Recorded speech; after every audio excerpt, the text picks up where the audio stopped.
Hey guys, Grandy Tamias here, and today I will be giving my preconceptions and later my first thoughts on Jurassic World Dominion. Probably my most anticipated film of the year because, as many of you know, I am kind of a nerd when it comes to extinct animals. Before I get into my preconceptions that are directly about this film, I want to give some background on my history with the Jurassic Park franchise and my history with prehistoric animal media.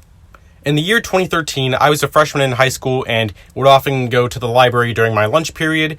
While I was there, I spent a lot of time near the animal nonfiction section and rented several dinosaur encyclopedias. I had already known quite a bit about prehistoric animals, including some relatively obscure or hard-to-name dinosaurs like Therizinosaurus, Majungasaurus, Pachycephalosaurus, Compsognathus, Carnotaurus, mainly through Disney's Dinosaur, and a couple of different hadrosaur species. I also knew a few mammals as well, like the giant ground sloth Megatherium, the cattle-sized wombat Dimetrodon, and the saber-toothed tiger, which was really called Smilodon, but I'm rambling on. So those library books were the catalyst for my obsession, but then my family decided to have a movie night where we watched the original Jurassic Park. Yes, I know, it seems like a damn crime that I had not seen Jurassic Park until I was 14. Okay, well, that's not entirely true. I had seen a few clips from TV airings like the "shoot her" scene and Timmy getting electrocuted on the fence. Plus, I had already heard the T-Rex roar since it was used for Rex's roar in the opening scene of Toy Story 3. My new interest in dinosaur encyclopedias accelerated my Jurassic Park interest, which I know for many people is the opposite way that they gained knowledge about Earth's prehistory. Though I was able to pick up on a few scientific inaccuracies right away, like how the T-Rex should have easily detected the humans by smell and not movement, the Dilophosaurus having a skin frill and venom, and the Velociraptors being too big and not having feathers. Nonetheless, I really enjoyed Jurassic Park and soon after tracked down The Lost World and Jurassic Park 3 from secondhand DVD stores. And I learned the names of a few new species from those films, like Mamenchisaurus, Ceratosaurus, and the mention of Suchomimus and Baryonyx. As I continued reading encyclopedias, I also watched the original BBC Walking with Dinosaurs documentary series and its sequels, Walking with Beasts, Walking with Monsters, and Walking with Cavemen. Because I was so focused on dinosaurs, I really didn't think much about the Paleozoic or early Cenozoic. So I was surprised to learn more about the Cambrian explosion, the rise of jawed fishes, the giant bugs of the Carboniferous, the mammal-like reptiles of the Permian, the transition of whales, everything to do with the Intricatheer episode, and the evolution of humans. At the end of that year, the Walking with Dinosaurs movie came out to terrible reception, and while it certainly wasn't as good as its documentary namesake, I thought it was pretty fascinating from a visual perspective. One little coincidence now that I think about it is that leading up to the film's release, I had learned that Justin Long voiced Patchy, and I had already known his name from the Alvin and the Chipmunks films where he voiced Alvin. Keep in mind, this was before my in-depth obsession with that franchise took off in 2015, so it's a little ironic that I'm bringing up that factoid in a video that isn't Alvin and the Chipmunks related, even though my YouTube channel primarily is. Going into 2014, my interest in the Walking With shows led to my discovery of another BBC series by the same creators, Primeval. I recognized several animals from the Walking With shows like Scutosaurus, the Gorgonopsid, which was most likely Inostrancevia, Diectodon, the swimming Eustreptospondylus, Phorusrhacus, the Therosophilians, the tiny Anuragnathed pterosaurs, etc. And to link my Transformers obsession into this, Age of Extinction released that year, and not only had the Dinobots, but also introduced me to Psittacosaurus, which I recently did a whole video about. A year later, there was Jurassic World, which didn't have any species that I hadn't already recognized, unless you count Rugops, which was part of the Indominus Rex. I had a really fun time at the theater watching it with a friend on opening weekend, and by the time the credits rolled, we were hyped for the sequel. Around the same time Jurassic World came out, I discovered a YouTuber by the name of Trey the Explainer, who does a lot of videos related to archaeology, cryptids, and prehistoric animals. Honestly, I could do a whole video explaining him and how he influenced me in this channel, but for now, I want to say that while he has gotten a few facts wrong, he did introduce me to a few new non-dinosaur creatures like Tanystropheus, Drepanosaurus, and Armadillosuchus through his Paleo Profile series. For the next few years until Jurassic World Fallen Kingdom, I continued to expand my prehistoric animal knowledge through books, documentaries, videos, and meeting with people who don't necessarily go out and excavate fossils, but do have experience educating about paleontology. When Fallen Kingdom did come out, the only species I hadn't already done extensive research on was Xenoceratops, and I did soon learn that the real-life version was not as bulky as the one in the movie, and that's because it was originally meant to be Pachyrhinosaurus during production. I don't think that there's ever been an official confirmed answer as to why this dinosaur was changed, but personally I think it could have been either one or both of two reasons. One, they wanted to change it to a more obscure species since Pachyrhinosaurus had already gotten more notoriety through the aforementioned Walking with Dinosaurs film. Or two, and this is the one I like to believe, Xenoceratops is a dinosaur found in China, and the filmmakers wanted to appeal to a Chinese audience since that's where a lot of the global box office dollars come from. I really enjoyed Fallen Kingdom when it came out, and while my opinions of it have gotten worse, I still don't think it's as bad as many people make it out to be. Except for that whole "they're alive like me" line. That can go die in the fires of Mount Sibo. She should have just said they were created like her.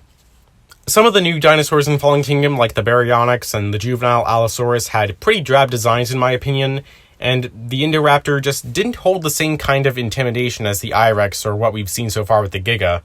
I mean, I get that they didn't just want to shrink the I-Rex down to a fraction of the size like Vic Hoskins said, but something about the Indoraptor's design just didn't sit right with me.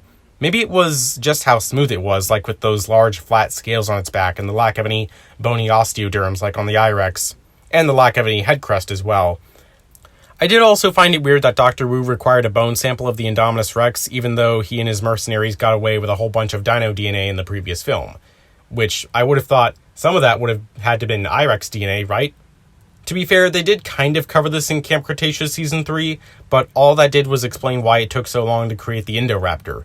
I guess they only needed that as an excuse to get the Mosasaurus out into the ocean, which itself is stupid. If there's a canal to fill the tank with seawater, why make it large enough for a Mosasaurus to swim through? And how did it survive without food for so long? It's not like the kids from Camp Cretaceous were feeding it. The Fallen Kingdom intro takes place 6 months after the first Jurassic World, and one of the mercenaries even implies the Mosasaurus should have starved after all that time. Sure, the I-Rex was a big meal, but that could only sustain the Mosasaurus for so long, a creature that eats great white sharks on a daily basis. And then the Mosasaurus doesn't do anything of importance in Fallen Kingdom, and we've only seen that one shot of it in Dominion trailers when it's attacking the crab boat. Maybe they're saving its role for some big surprise in Dominion, but it just doesn't seem promising when, for 2 movies now, it's just been wandering around the ocean. I mean, yeah, it did destroy the boat in Camp Cretaceous Season 4, but as far as the movies themselves go, the Mosasaurus is going to lose its wow factor if it appears in any more films after Dominion and is still just attacking fishing vessels or munching on whales. Although, now that I've mentioned Camp Cretaceous a few times, I still am curious how that show is going to tie into Dominion like the creators have said. The 5th season isn't coming out until July, and the 4th season in particular was said to have some strong ties to the new film. I've heard a bunch of people point out similarities, like this possibly being the massive technologically advanced Manticore facility with different biomes and a close enough distance from each other that the characters don't even need a change of clothes. But the evil company in Dominion is supposed to be Biosyn, which is the company that Dodson works for in the first film, although now he's being played by a new actor. Maybe Manticore is a subsidiary of Biosyn, although if this is the island from the show, I'd be really taken out of the experience if one of the Brad robots shows up in live action. Presumably Season 5 will take place and end not too long after Season 4, and Dominion is supposed to take place years after that, so I doubt that we're going to see Darius and the gang, unless they've been living on Manticore Island for the past 6 or 7 years, in which case they'd all be in their 20s. As for the rest of my predictions, expectations, and whatnot for Dominion, if you've been following me on Twitter and Discord, y'all know how much I've been loving the Giganotosaurus. Even though I said in a previous video that Rexy is pretty much guaranteed to survive because of what she symbolizes to the franchise, I still am rooting for the Giga. It just has such a cool design with the ridge of spikes and the shoulder hump, and it looks like it just wants to hold, well, dominion over the natural world. Like it won't be satisfied until Earth is returned to the old way, before humans. Not to mention, T-Rex is the most popular dinosaur ever in the human world, so I'm sure the Giga would feel like its superiority is being challenged again after its ancestor killed the T-Rex. Did I mention how much I love this prologue? I'll get back to it in a moment, but I really like how this rivalry with the Giga adds to Rexy's character. Maybe I'm looking too deep into the symbolism and trying to humanize the dinos. I know that's something a lot of people have disliked about Blue, but she was trained for the most part, so she can respect some humans. But when I look at Rexy in either the Park Trilogy or the World Trilogy, I don't see her as the savior to the main human characters. She has her own instincts. She's beyond helping either side of the ecological human conflict despite being dragged into it. And her rivalry with the Giga does remind me of instances in the real animal kingdom where apex predators cross paths like jaguars and caiman. As for the prologue, that was the only reason I saw Fast and Furious 9 last year in IMAX, and I didn't know much about that franchise at the time, so I was almost completely confused, but that's beside the point.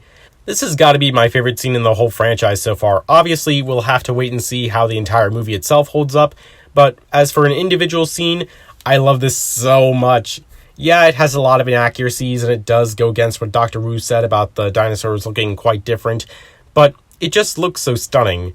And scenes like this prove that even though the Walking with Dinosaurs movie failed, mostly because of the dialogue, there is potential for big-budget representations of naturalistic dinosaurs, much like we've recently seen with Prehistoric Planet. And the T-Rex and Giga fight scene gives the T-Rex versus Spino fight scene from Jurassic Park 3 a run for its money. I've heard a few rumors that the prologue won't be in the final movie, and sure, I'd be fine with that. I've seen this scene more times than I can count, but I feel like the movie would suffer without it since it gives context to the rivalry that'll get paid off at the end of the film. At least I'm pretty sure it will. A few more things I want to talk about. This might be verging on spoiler territory, but it looks like the plot with Alan, Ellie, and Ian is going to involve these big-ass locusts, which we see a swarm of attacking Ellie's farm in the trailer. And we see a bug on the leg of one of the Dreadnoughtuses in the prologue. But these things are massive. I've held giant insects before, like the Malayan jungle nymph, but this, just look at it in the cage in this picture. It's huge, and I'm not even sure if it's getting enough oxygen to breathe, at least in the real world. If you don't know, arthropod respiratory systems work differently than vertebrate ones, which puts an upper limit on their body size. And the last time Earth would have had enough oxygen to support a locust this big would have been during the Carboniferous period, like I mentioned earlier. But hey, I don't think this locust has ever given a name to a real locust species that existed in the Cretaceous in the real world, so I'll let this one slide. I guess I'll let the Rodan-sized Quetzalcoatlus slide too. Honestly, unless it's something like giving the Dilophosaurus venom or the T-Rex only seeing prey when it moves, I'm not going to call out something like oversizing the creatures anymore. It's just not worth it. It's probably an aesthetic choice at this point, like how I'm not going to call out a cartoon dinosaur for being too rounded or having big eyes. Oh, and I got a comment on my previous video calling me out for saying that the Quetzal was not as big as Rodan, and if you thought I was being serious, apparently hyperbole must have gone extinct in your world. But yeah, I'm hoping that they're saving the Quetzal for some cool scenes, as well as the Xenoceratops. I love the Xenoceratops. The Pyro Raptor looks really cool too. It's nice to finally have a raptor with a full coat of feathers. The Atrociraptors, just why? They look hardly any different from the Velociraptors. We've got more than enough new species already. Biosyn or whoever should have just made more Velociraptors.